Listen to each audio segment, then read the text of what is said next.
सभी चीज़ों को जानने समझने के बाद एक बात तो स्पष्ट होता है कि यदि आप अवैध तरीके से मकान बना लिए, यानी जिस पे आप मकान बना रहे हो वो ज़मीन जो है आपकी नहीं है, ठीक है, या आप जो है ऐसा ज़मीन खरीदे हैं जो कि विवादित है,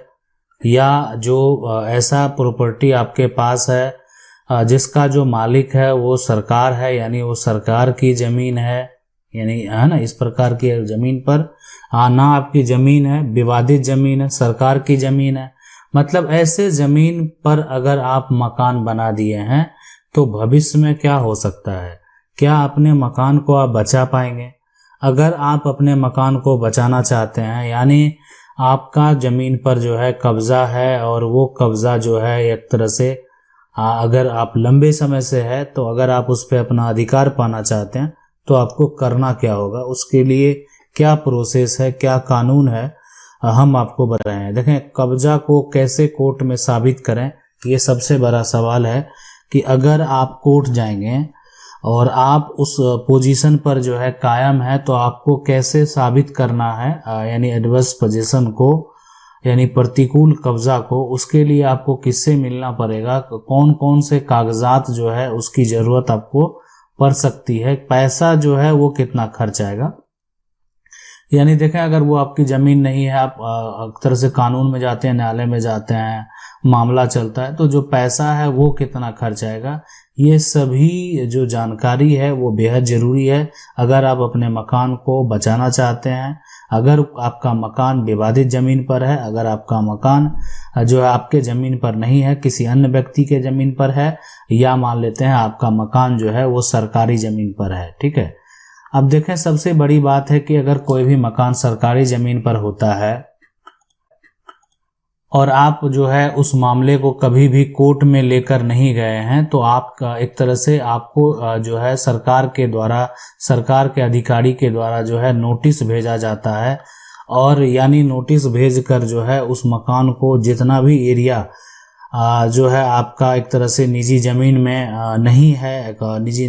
ज़मीन के बाहर है, सरकारी ज़मीन में है, उस एरिया को तोड़ने का भी आदेश दिया जा सकता है, और यानी उसको अतिक्रमण कहते हैं। अगर आप अतिक्रमण करेंगे, बहुत ऐसे मामले देखे होंगे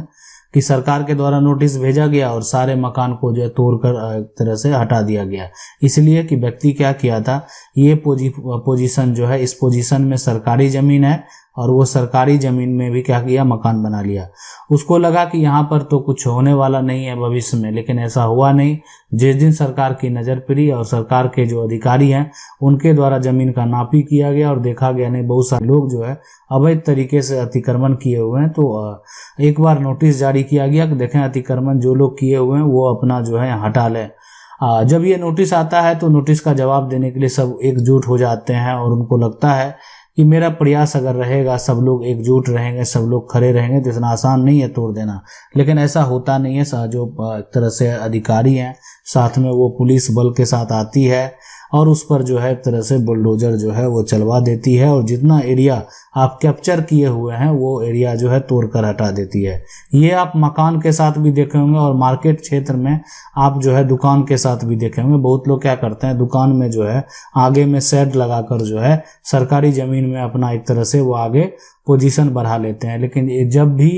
जो रेवेन्यू के ऑफिसर हैं उनको एक तरह से पावर रहता है कि वो एक तरह से सही तरीके से वहाँ एक तरह ज़मीन को मेजर करे और जहाँ तक जो सरकारी ज़मीन को अतिक्रमण के रूप में हटा दे। तो ये पूरा प्रोसेस जो है ये चलता है। लेकिन अगर जो है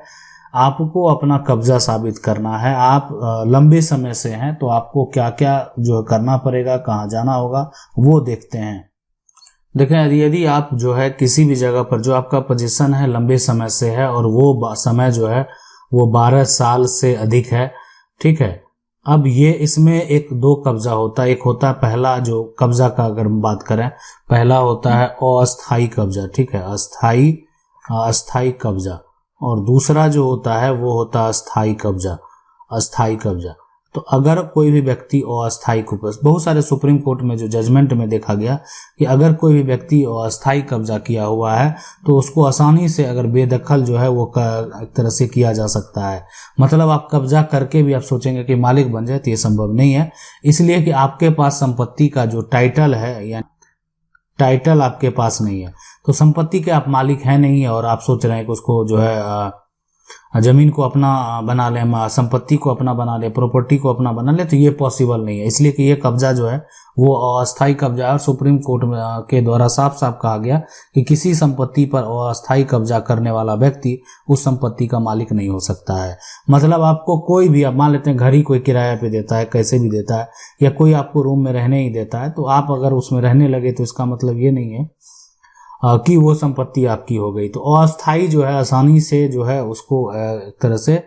मालिकाना हक जो है कभी भी उसको प्राप्त नहीं होगा। अगर मान लेते कोई किसी भी जमीन है, ये जमीन है, आप इसमें क्या कर रहे हैं, फसल लगाकर उसका उपयोग कर रहे हैं, लेकिन जमीन आपके नाम पर नहीं है, तो जिस व्यक्ति के नाम पर है, आप कितना भी, आप कहाँ भी चले जाएं, कानून में जो है एक तरह से उसी का कानूनी तरीके से उसी का होगा। ये बोलेंगे कि नहीं हम इसका उपयोग 40 साल से कर रहे हैं, 50 साल से कर रहे हैं, तो सिर्फ 40 साल 50 साल करने से ये जमीन आपकी नहीं हो जाएगी। ठीक है, कानूनी तरीके से जो है जमीन की अगर बात करें यहाँ पर, तो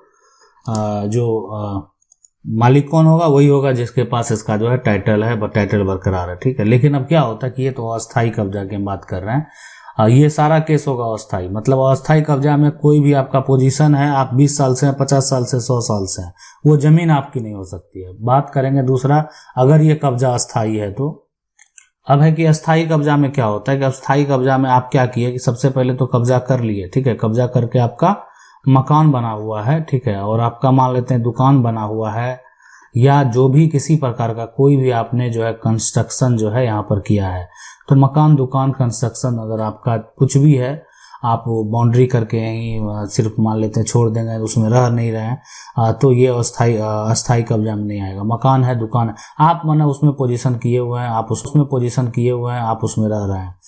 तो आप मकान में रह रहे हैं, मकान में आपके नाम से जो है बिजली का बिल है, एक तरह से पानी का बिल है, आप ही के नाम से सारा कुछ आ रहा है, और सारा कार्य आप ही ने करवाया, मकान आप ही ने बनवाया है, वो जमीन लेकिन आपकी नहीं है, तो यहाँ पर ये अस्थाई कब्जा है। इस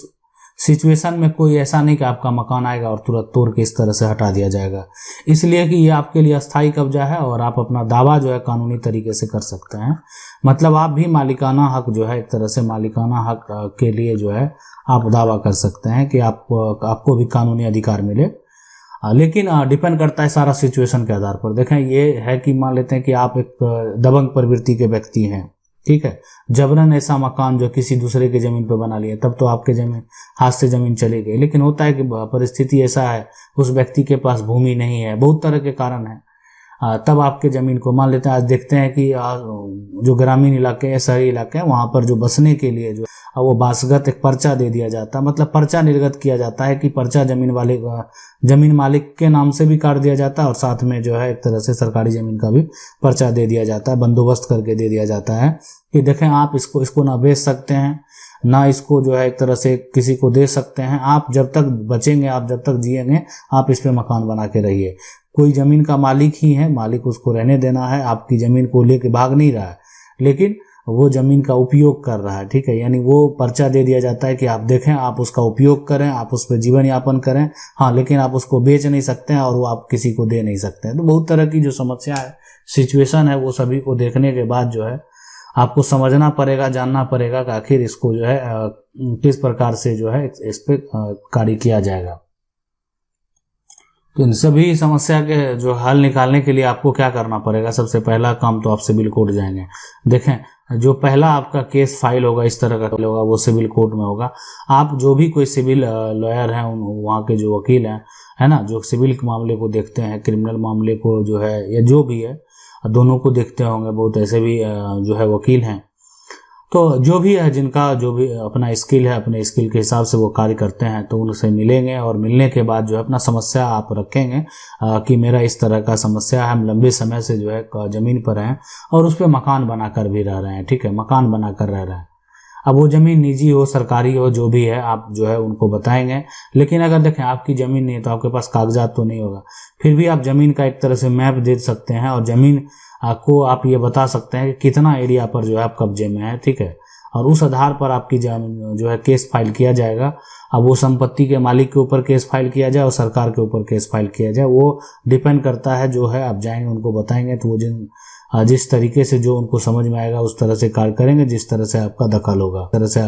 होगा। अब यहाँ पर क्या होता है कि यहाँ पर एक आपका दावा पेश किया जाएगा कि देखें आपके साथ किसी भी तरह का कोई भी अन्याय नहीं हुआ, आपके पास अभी रहने को घर नहीं है, बहुत तरह की सिचुएशन है। नहीं तो कभी भी ऐसा हो सकता है कि कानून आपके अगेंस्ट में फैसला दे दे और आपका मकान आकर तोड़ कर जो है हटा दिया जा सकता है। तो इसलिए आपके पास एक विकल्प है, बचने के लिए एक रास्ता है कि आप ये जो है एक तरह से इस रास्ते पर जा सकते हैं। और हो सकता है कि आपके पक्ष में अगर आदेश आ गया तो फिर आपका मकान जो है कभी ना टूटे। आशा करते हैं वीडियो अच्छा लगा होगा। वीडियो को लाइक जरूर कर दें। चैनल को पहली बार देख रहे हैं सब्सक्राइब करके जो बेल आइकन है उसको जरूर दबा लें। मिलते हैं अगले वीडियो।